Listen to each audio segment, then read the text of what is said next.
Paano kung walang Diyos? Pag-usapan po natin yan sa devotion natin na ito. Magandang araw po sa bawat isa sa inyo. Welcome back to our 365 Daily Devotions Seminary Edition. Binabati ko po ng happy birthday si Kuya Bobet Peñalosa. Happy birthday sa iyo. At nakikigalak yung buong community sa iyong kaarawan.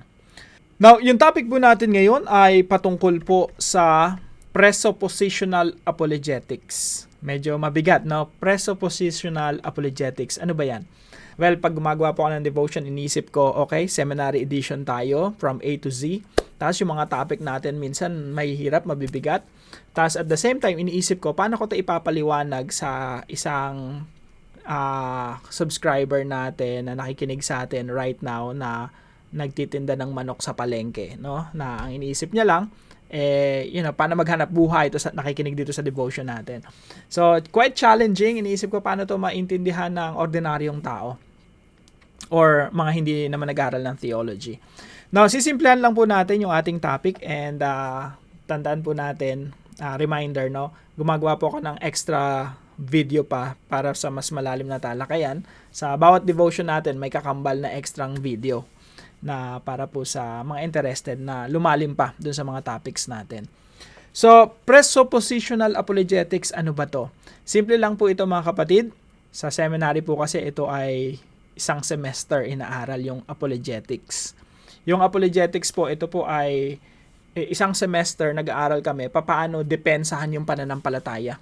So, yung apologetics po, ang ibig sabihin po nito, how to defend the faith. Isang semester po namin inaaral yan sa seminary. Yung presuppositional apologetics, ito naman po yung isang kaparaanan paano mo dedepensahan ng iyong pananampalataya. Now, yung presupposition po, ang ibig sabihin po niyan, yung pinakapundasyon mo, starting point mo. Now, tayo pong lahat ng mga mananampalataya, nagsisimula po tayo sa pananampalataya na merong Diyos. Now, yung concept po natin, basahin nyo na lang po dito, no? Dediretso na po ako sa verse natin. So, saan ba tayo nagsisimula bilang mga Kristiyano? Nagsisimula po tayo sa pananampalataya na may Diyos. Kaya po sabi dito sa Hebrews chapter 11 verse 3, by faith, we understand that the universe was formed at God's command.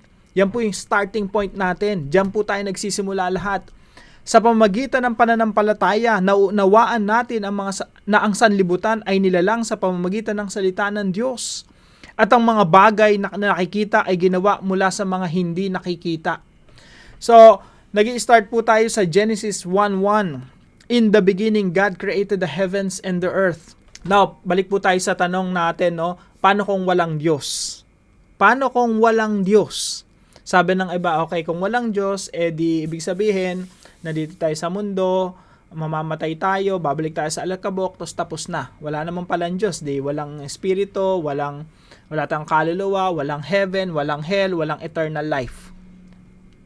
Pag namatay tayo, balik lang tayo sa alikabok. Hindi po totoo yun. Bakit po? Kasi kung walang Diyos, wala lahat. Ganun po kasimple yon.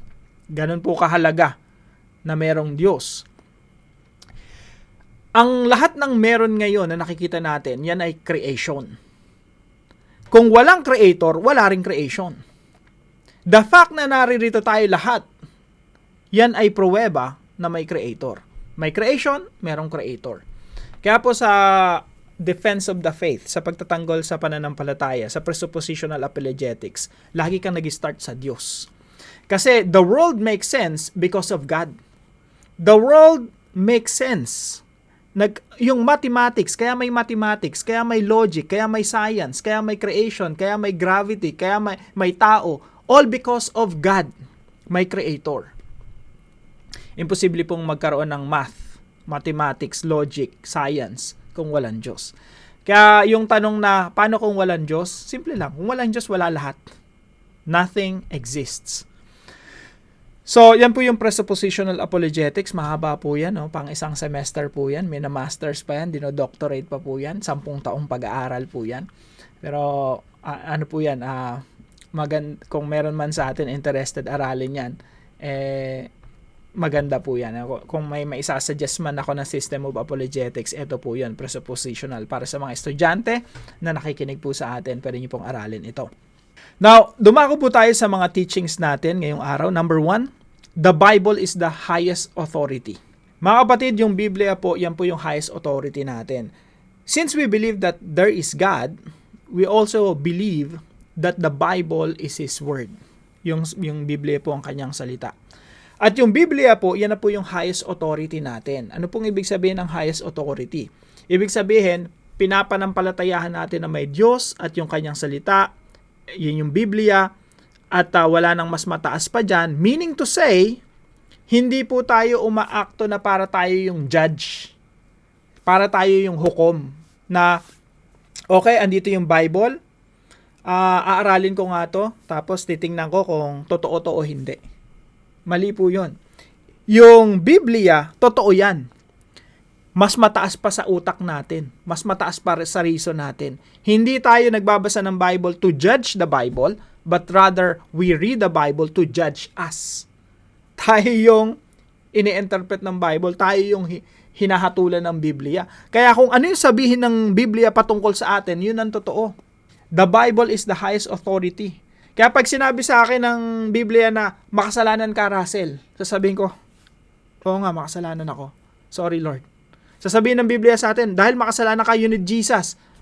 Ang laging response natin, humility. Oo nga, I need Jesus. Marami po kasing tao, hindi naniniwala doon. Inisip nila, mabuti sila. Okay, kung mabuti ka, hindi ka naniniwala sa Biblia na tayo makasalanan, ang tingin mo sa sarili mo mabuti ka, you don't need Jesus. Kaya po, ang Biblia, sasabihin talaga sa atin, ang Biblia mapanakit. At the same time, ang Biblia ay nagpapagaling. Ang Biblia, sasabihin niya sa iyo yung totoo patungkol sa iyo. Ikaw yung huhusgahan, hahatulan ng Biblia. Sasabihan ka ng totoo talaga. Truth hurts. At pag sasabihin sa iyo ng Biblia, kaya yung gospel, offensive eh. Kasi ang unang sasabihin sa iyo ng gospel, sasabihin talaga sa iyo yung totoo, you're a sinner. Makasalanan ka. Makasalanan tayo. And you need Jesus. Mapapahama ka. And you need a Savior. Offensive yung gospel eh. Hindi kanya parang bebabyhin eh. Na parang, mabuti kang tao, ganito, ganito. Hindi ganun. Diretso. You're a sinner. You need Jesus. Mapapahama ka. You need a Savior. So the Bible is the highest authority. Number 2, the Bible interprets people in the world. Yung Biblia ang nag-i-interpret sa... Yes, we interpret the Bible with humility. At the same time, the Bible interprets us. Ano ba yung tao? Ano ba yung mundo? The world is God's creation. Interpretation ng Bible yan. Ano ba yung tao? Yung tao created in the image of God. Interpretation ng Biblia yan sa tao. And pangatlo po, the Bible shapes our worldview. Yung Biblia po ang humuhubog sa ating pananaw. At kapag habang binabasa mo yung Biblia, kaya yung mga Kristiyano, mga kapatid, matatalino. Tandaan niyo po yan ang mga Kristiyano matatalino. Bakit? They have the proper understanding of reality. Pag tinignan nila yung creation, sasabihin nila, this is God's world. This is God's creation. Pag tinignan nila yung mundo, this is God's world. God created this. Pero yung mga scientists na sobrang tatalino sa kanilang mga paningin, na hindi naniniwala sa Diyos, pag tinignan nila yung creation, yung universe, sasabihin nila, Big Bang. May sumabog. Na-create ito lahat. Tapos yung buhay nanggaling sa walang buhay. Yung life, nag-evolve yan from non-life. And everything came from nothing. sa Bible, ang tawag doon, stupid. The fool says in his heart, there is no God. Yung isang taong foolish, sasabihin niya walang Diyos. Kaya ang hirap interpret. Paano mo interpret yung mundo na walang pinagmulan? Paano mo interpret yung buhay galing sa walang buhay? How can you interpret that something came from nothing? Na ako mas mabilis maniwala sa akin na God created all these things. Kaysa sabihin mo na something came from nothing. The world came from just, may Big Bang lang or from nothing. Sabi ng ibang mga scientists, from nothing. Yung buhay natin nanggaling sa wala. It's hard to believe in that. So, the Bible shapes our worldview. Kaya yung isang ordinaryong Kristiyano, meron kang proper understanding ng tao. God created people in the image of God. That's accurate. Kaya matalino yung mga Kristiyano. Pero yung mga hindi naniniwala sa Diyos, pag tinignan yung tao, parang glaman lang, no? Pag namatay, alikabok lang. At least yung mga Kristiyano, naunawaan may espiritu. At merong eternal life. Now, paano po natin to isa sa buhay? Number 1, uncover God's truth to hurt and to heal. Alam niyo po, yung Biblia po, pag in-uncover natin yan, ibig sabihin katotohanan yan yung Biblia. Pag in-uncover mo, binuksan mo, pinapahayag mo yung katotohanan, ang gagawin po niyan, mananakit. No? Sasaktan kayo yung puso mo, talaga masasaktan. Kasi sasabihin niya talaga sa'yo, honestly, sino ka? Alam niyo po yung presuppositional apologetics, talagang very yan talagang sasabihin niya talaga sa'yo na kaya hindi natin naunawaan yung reality because we are sinful and we are suppressing the truth. Yan po ay nakalagay po sa Romans chapter 1 verse 18. People who suppresses the truth by their wickedness, dahil sa kanilang kasamaan. Actually, yung mga tao naman talaga, totoo naman sinosuppress nila. Ibig sabihin, pinipigil ang katotohanan dahil sa mga mali nilang gawa. Tingnan niyo po yung mga gumagawa ng mali. Tinatakpan nila ng kasinungalingan. Pinagtatakpan nila para bumuti yung itsura nila. Ganun din po talaga sa Bible. Yun yung ina-affirm ng Bible Now, pag yung salita ng Diyos binuksan mo, sasabihin niya sa iyong katotohanan. And truth hurts. Maraming po pagkakataon ng buhay natin, meron tayong maling ginagawa. Pero yung Biblia po sasabihin sa atin, mali yan. Kokorek ka ng Biblia, re-rebuking ka ng Biblia.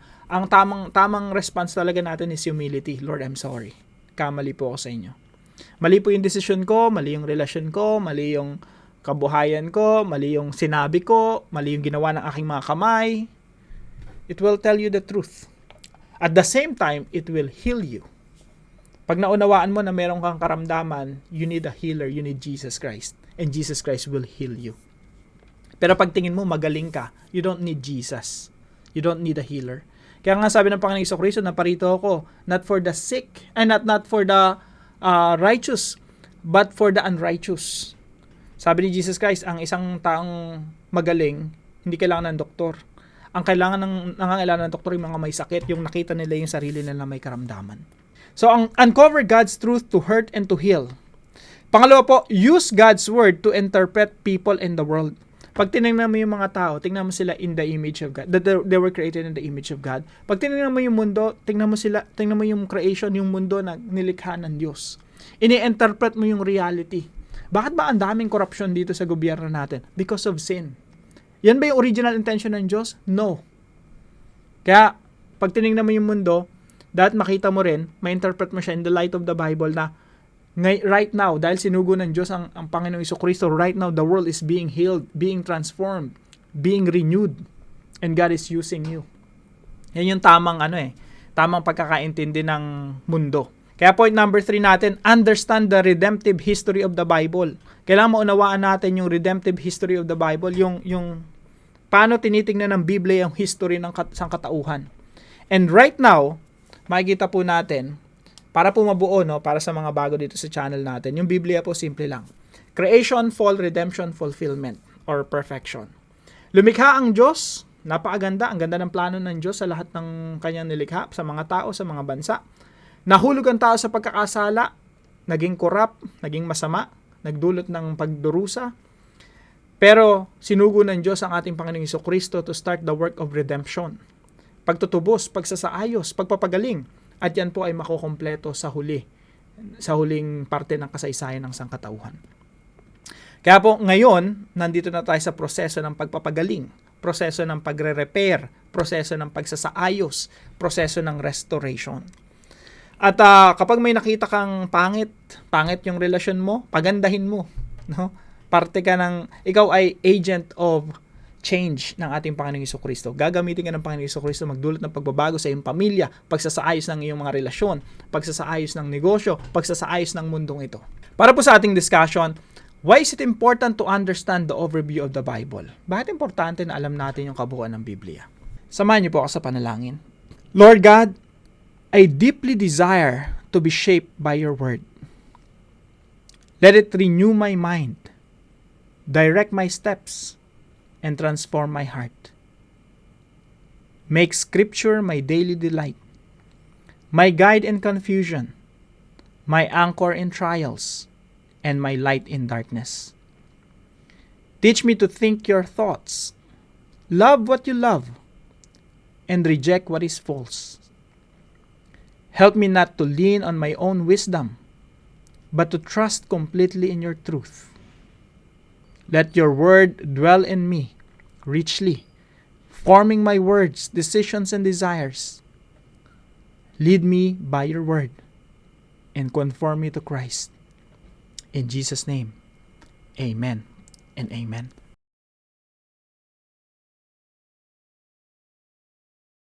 Maraming salamat po kay Ma'am Jenna na partner po natin sa devotion natin na ito. Patuloy po kayong pagpalain ng ating Panginoon. At kung kayo po ay may natutunan sa devotion natin na ito, ipalam nyo lang po sa comment section right below this video. And please don't forget to share this devotion to your family and friends. God bless you po. See you po tomorrow 5 a.m. dito sa ating Daily Devotions.